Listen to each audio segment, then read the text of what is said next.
నమస్తే welcome to our channel Jammu కాశ్మీర్లో పహల్గామ్కు సంబంధించి ఈ పర్యాటకుల మీద ఉగ్రవాదుల దాడిని ఖండిస్తూ భారత ప్రభుత్వము కొన్ని కఠినమైన నిర్ణయాలు అయితే తీసుకోవడం జరిగింది. అందులో ముఖ్యంగా సింధు జలాల ఒప్పందం ఏదైతే ఉందో వాటిని నిలుపుదల చేస్తూ ఒక నిర్ణయం అయితే తీసుకుంది. అదేవిధంగా ఈ వ్యాపార లావాదేవీలకు సంబంధించి పాకిస్తాన్ టూరిస్టులు ఎవరైతే ఇండియాలో ఉన్నారో వాళ్ళని వెనక్కి వెళ్ళిపోవడము, ఇటువంటి కఠిన నిర్ణయాలు తీసుకొని యుద్ధానికి మేము సిద్ధము, మేము సై అని చెప్పి సిగ్నల్స్ ఇవ్వడంతో పాకిస్తాన్ కూడా మేమేం తక్కువ తినలేదు, మీరు సై అంటే మేము కూడా సై అని సిమ్లా ఒప్పందాన్ని నిలిపివేశారంట. భారత్ తీసుకున్న కఠిన నిర్ణయాలపై పాకిస్తాన్ చర్యకు ప్రతిచర్య ఉంటుంది, మేమేం తక్కువ కాదు, మేము కూడా కొన్ని కఠిన నిర్ణయాలు తీసుకుంటానని భారత్ ఏదైతే కఠిన నిర్ణయాలకు తీసుకుందో దానికి కౌంటర్గా పాకిస్తాన్ కూడా కొన్ని కఠిన నిర్ణయాలు తీసుకుంది. అదేంటో చూద్దాం రండి. పహల్గామ్ ఉగ్ర దాడి నేపథ్యంలో సింధు జలాల ఒప్పందం నిలిపివేత సహా భారత్ తీసుకున్న పలు కఠిన నిర్ణయాలపై పాక్ ప్రతీకార చర్యలకు ఉపక్రమించింది. సో మీరే కాదు మేము కూడా కొన్ని కఠిన నిర్ణయాలు తీసుకుంటామని చెప్పి కొన్ని నిర్ణయాలు అయితే తీసుకుంది. పాకిస్తాన్ ప్రధాని షెహబాజ్ షరీఫ్ నేతృత్వంలో జాతీయ భద్రతా కమిటీ గురువారం భేటీ అయి అచ్చంగా భారత్ తీసుకున్న నిర్ణయాల తరహాలోనే ఎప్పుడు చూడు కాపీ కొట్టే పనే వాళ్ళకి అందులో ఇది కూడా కాపీ కొట్టారు.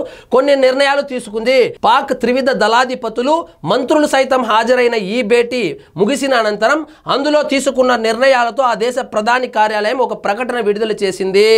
సో 1972లో కుదుర్చుకున్న సిమ్లా ఒప్పందాన్ని నిలిపివేస్తున్నట్టు అందులో వెల్లడించింది.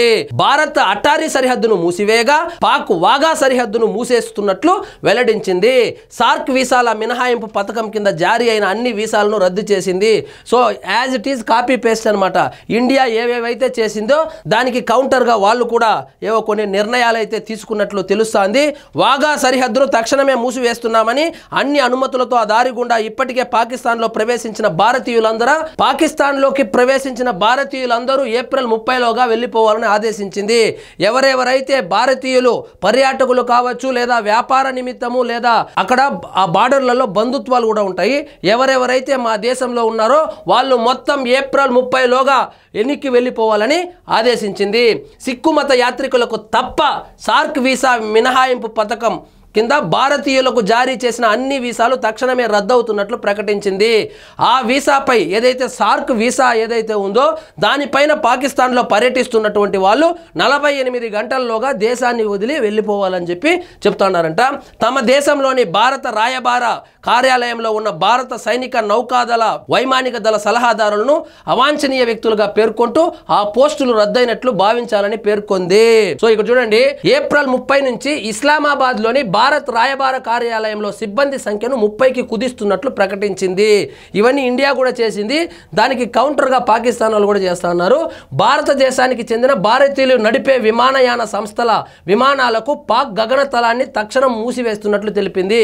భారతదేశానికి చెందిన భారతీయులు నడిపే విమానయాన సంస్థల విమానాలకు, అంటే భారతీయులు ఓనర్లుగా ఉన్నటువంటి విమాన సంస్థలు ఏవైతే ఉన్నాయో వాటికి పాక్ గగనతలాన్ని తక్షణమే మూసివేస్తున్నట్లు పేర్కొంది.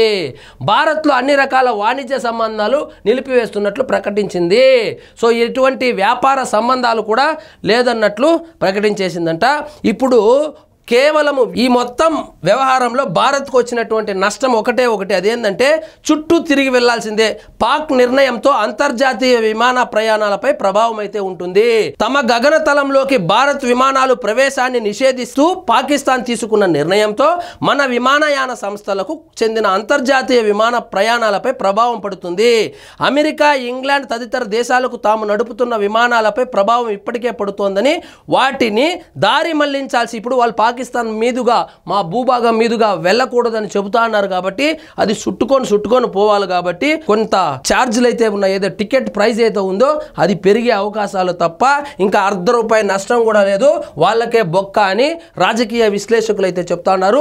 చూద్దాం మరి. రెండు దేశాల మధ్య యుద్ధ వాతావరణం అయితే పుష్కలంగా కనబడతా ఉంది. అదేవిధంగా ఈ దాడిలో పాల్గొన్నటువంటి ఒక ఉగ్రవాదికి సంబంధించిన ఇంటిని కూడా భారత దళాలు రాత్రి పేల్చేసినట్లు తెలుస్తోంది. సో నిన్న నరేంద్ర మోడీ గారు మాట్లాడుతూ మీరు ఊహించిన దానికంటే ఎక్కువగా ప్రతిఘటన ఉంటుంది, మిమ్మల్ని వదిలిపెట్టేలేదు, ఇక్కడే మట్టిలో పాతేస్తామని వార్నింగ్ కూడా ఇవ్వడం జరిగింది. సో యుద్ధమే గనుక జరిగితే పాకిస్తాన్కే ఎక్కువ నష్టం కానీ ఇండియాకు వచ్చినటువంటి నష్టము కానీ కష్టము కానీ ఏమీ ఉండబోదని రాజకీయ విశ్లేషకులు అయితే అభిప్రాయపడుతున్నారు. సో ఇదండి ఈరోజు మన టాపిక్. మీకు ఈ వీడియో నచ్చినట్లయితే లైక్ చేయండి, షేర్ చేయండి, ఛానల్ మాత్రం సబ్స్క్రైబ్ చేసుకోవడం మర్చిపోవద్దు.